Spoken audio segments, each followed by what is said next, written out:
नमस्कार दोस्तों, स्वागत है आपका योर मनी चैनल पर। आज हम डिस्कस करेंगे maternity expenses in health insurance policy.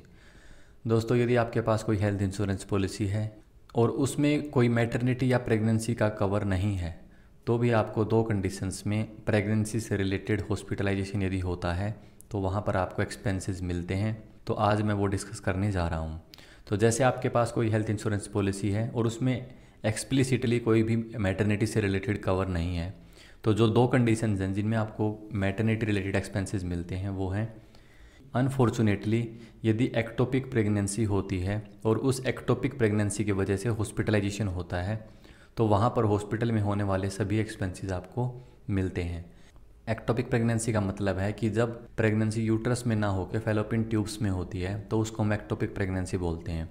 तो ऐसी कंडीशंस में जब एक्टोपिक प्रेगनेंसी होती है तो वो उस प्रेगनेंसी में जनरली अबॉर्ट करना पड़ता है बेबी को, तो वहाँ पर मेडिकल एक्सपेंसेस जो भी होते हैं उसकी वजह से हॉस्पिटलाइजेशन के दौरान सभी हेल्थ इंश्योरेंस पॉलिसी उसको कवर करती हैं। तो नॉर्मली आप ये मान लेते हैं कि यदि आपके पास हेल्थ इंश्योरेंस पॉलिसी है और उसमें मैटरनिटी का कवर आपने नहीं लिया हुआ है या फिर पॉलिसी में बाय डिफॉल्ट नहीं है, तो आप मान लेते हैं कि इसमें प्रेगनेंसी से रिलेटेड कोई भी एक्सपेंस आपको नहीं मिलेगा। बट इस कंडीशन में आपको वो एक्सपेंसेस मिलते हैं।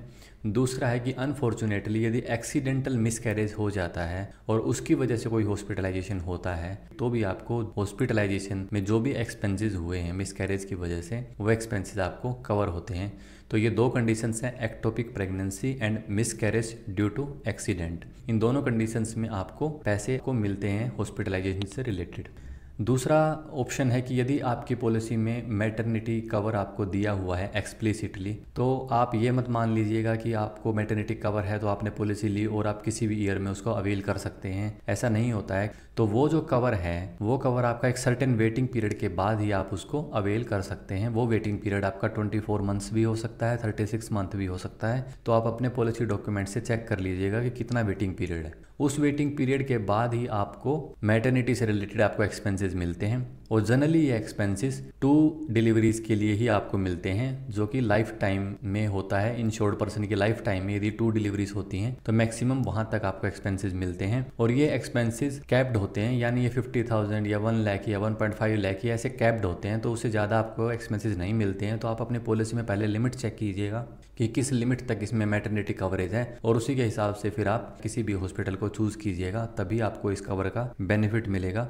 इसमें एक कंडीशन और रहती है कि हस्बैंड और वाइफ दोनों का उस वेटिंग पीरियड के दौरान कॉन्टिन्यूस कवर होना जरूरी है, यानी हस्बैंड और वाइफ दोनों का ही पॉलिसी में कवर्ड होना रिक्वायर्ड है। तो उम्मीद है दोस्तों कि आपको ये वीडियो पसंद आई होगी और आपकी मैटरनिटी से रिलेटेड हेल्थ इंश्योरेंस में जो भी क्वेरीज हैं वो सोल्व हो गई होंगी। यदि इसके अलावा भी आपकी कोई क्वेरी है तो कमेंट सेक्शन में ज़रूर डालिएगा, मैं कोशिश करूँगा उसको रिप्लाई करने की। Thank you for watching this video.